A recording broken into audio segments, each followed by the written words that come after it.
Welcome to BW People GCC Talent World 2025. Welcome, ma'am. Thank you for joining us today here. Amazing forum. Thank you for inviting me. That was a lovely keynote address that you gave there. In 20 seconds, could you summarize and give us some key highlights of your address?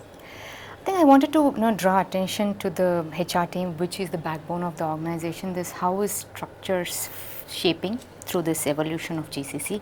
What is the next gen GCC looks like and how they need to be prepared, because they are the one who hold together. So I just gave them some insight through our peer learning, right? I'm heading an organization, so to ensure that they are well aware of the current as well as the coming structure, where they need to be keeping ready their organization and how they measure, because end of it, that will bring out the value to the HQ, right? How the organization is measured in the right metrics. Right.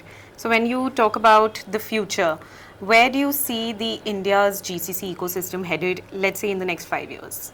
I think this rush for gold, or this FOMO from the HQs from across the geographies, what we are seeing, which is coming together, it is good for India. And where I'm seeing it is moving is, is it the big conglomerates or the big organization who are 10,000, thousands of employees, or in the mid ones, from 1,000 to 2,000, or even the smaller ones. And now the new one is in the nano ones, right? Whichever it is, it's purely, reason coming, or this rush happening, or this evolution happening is because of talent. And what I see is, it will continue for sure for 5 years. But where it will move is, I think it will become more mature, that we will have COEs of AI, which is already happening. We'll have COEs of domain. But more importantly, I think it will move to be a business hubs. Means we will run businesses from India for globally. Lovely. Also, how do you balance the global strategy with the local talent aspirations today? I think that's a good question.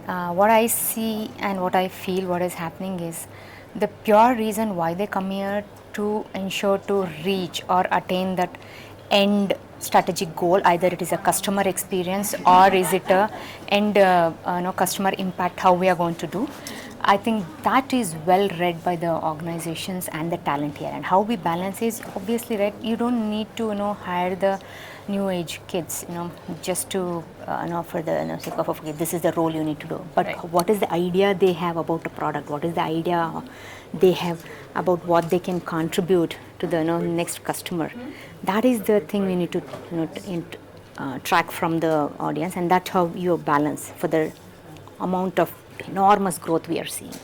Right. So top 3 skills that every next gen leader should have, according to you? I think first one is you need to preempt.